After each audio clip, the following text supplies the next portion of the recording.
Galera, tudo beleza? Prontos aí para mais uma aula aqui do nosso módulo de banco de dados? E hoje na aula, pessoal, então agora que a gente já criou ali nosso banco, nossas tabelas, né? A gente ficou ali com alguns pontos ali, como que a gente consegue, então, renomear um atributo, ou modificar o domínio dele, ou uma tabela, né? Como que a gente faz isso? Às vezes, no momento que eu estou criando, ainda não tenho outra tabela criada, então eu preciso depois referenciar uma chave estrangeira, algo do tipo. Então nessa aula a gente vai ver, pessoal, dando continuidade, então, como fazer, então, isso, né? Então, basicamente, pessoal, para alterar uma tabela, a gente vai utilizar o comando alter, né? É um dos comandos aí da DDL, conforme a gente já viu. Então, ele é utilizado aí, o alter, para alterar, adicionar atributos em uma determinada tabela. Então, a gente vai utilizar a sintaxe alter table, my table, que é o nome da tabela que a gente quer alterar, então. Seguida aí por uma ação, né? Então, alguns exemplos de ação. O nosso add, o nome do atributo, o tipo e restantes dos atributos. Ou seja, eu quero, naquela tabela, eu quero alterar aquela tabela adicionando uma nova coluna, um novo atributo. Então, como que eu faço isso? Alter table, o nome da tabela, e mais a ação, que é o nosso add, atributo, seguido da mesma forma do create lá, o tipo e as restrições desse atributo. Também podemos remover, né, dropar um atributo, né, daquela coluna. Então, às vezes eu não vou utilizar mais. Então, a gente pode utilizar aí o comando drop, o nome do atributo, aí marcando aqui opcional, né, por padrão ele é restrito. Se eu quero aí que todos os atributos vinculados a este que eu estou removendo, eles sejam removidos em cascata, ou esse seja bloqueado caso haja alguma restrição. Também temos aqui o comando alter atributo set default, então eu posso alterar ou incluir o default de um determinado atributo, né, caso ele ainda não tenha. E também o nosso comando alter atributo drop default, então às vezes eu não quero mais que esse atributo tenha um valor default, um valor padrão, né? Então eu posso também estar dropando essa propriedade, essa restrição, beleza? Também aqui no MySQL temos o modify, né, que eu consigo aí modificar o atributo, o tipo e tudo mais. A gente vai ver certinho na prática também esses comandos, beleza, pessoal?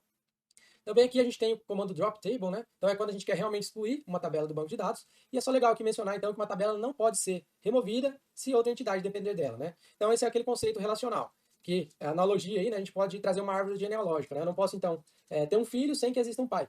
Então, o objetivo disso é realmente aí garantir a consistência relacional, né? Para que não fica, entre aspas, aí, pontas soltas, né? Sem filho, sem pai, no nosso modelo relacional. Fora isso, né? A gente viu aquelas opções lá ao criar a tabela, que é um on cascade, o on update, on delete, definir ali como cascade, restrict, né, para que garanta aí essa consistência e trate esses dados caso haja remoção de uma tabela no qual eu tenho dependências, né, eu tenho ramificações nesses registros.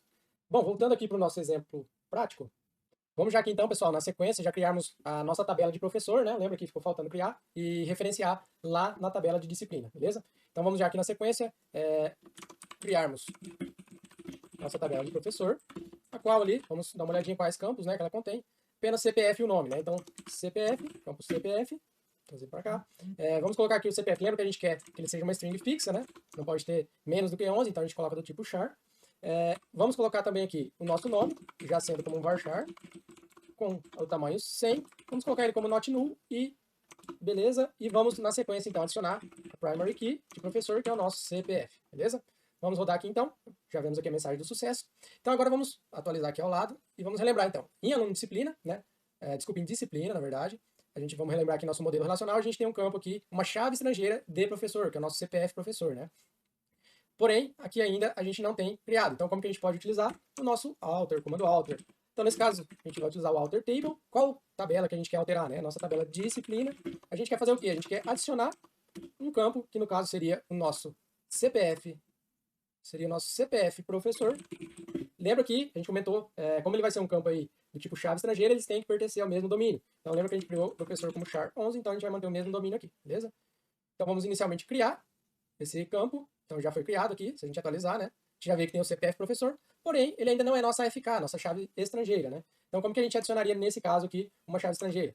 Seria da mesma forma, alter table disciplina, add, só que nesse caso a gente quer o quê? A gente quer adicionar uma foreign key. Foreign key, da mesma forma ali, que seria o nosso, aqui seria o nosso CPF professor, reference, qual que é a tabela origem, a nossa tabela professor, e qual que é o campo lá, o atributo PK, é o nosso CPF.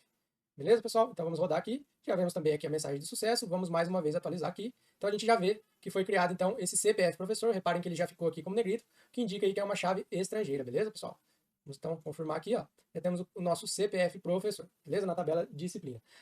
Beleza, pessoal? Vamos aqui também então ajustar aquele campo year, né? No qual aqui a gente tinha definido ali com o parâmetro 4 de entrada. A gente viu que esse valor ali já está depreciado, então a gente pode alterar também, né, esse domínio deste atributo. Então, de que forma a gente pode fazer isso? Né? Utilizando aqui o alter table, nossa tabela de aluno disciplina, né, no qual temos aqui o nosso ano. Então, aluno disciplina. No caso aqui a gente vai utilizar o modify, a gente comentou sobre o modify, né? Então o modify como que funciona?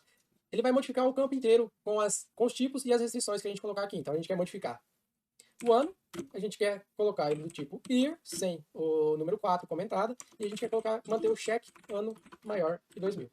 Beleza? Então vamos rodar aqui, pessoal. A gente já viu então aqui, sucesso. Ele já adicionou pra gente então esse novo domínio do tipo year para o nosso campo, nossa coluna ano. Beleza, pessoal? Pessoal, então agora que a gente já viu esse exemplo, né, envolvendo aí aluno, disciplina e professor, sugiro, a gente vai deixar a resposta, né, todas os create tables dessas tabelas aqui aí no materiais complementares da aula. Porém, eu sugiro aí que vocês criem, né, criem os vínculos, criem as chaves primárias, as chaves estrangeiras, os atributos do aluno curso, curso e curso de disciplina, com as respectivas referências, né, para que vá treinando aí, desenvolvendo essa parte. Beleza, pessoal? Nas próximas aulas, então, a gente vai começar a inserir e começar a trabalhar com os dados dentro dessas tabelas. Beleza? Nos vemos até a próxima aula. Um grande abraço.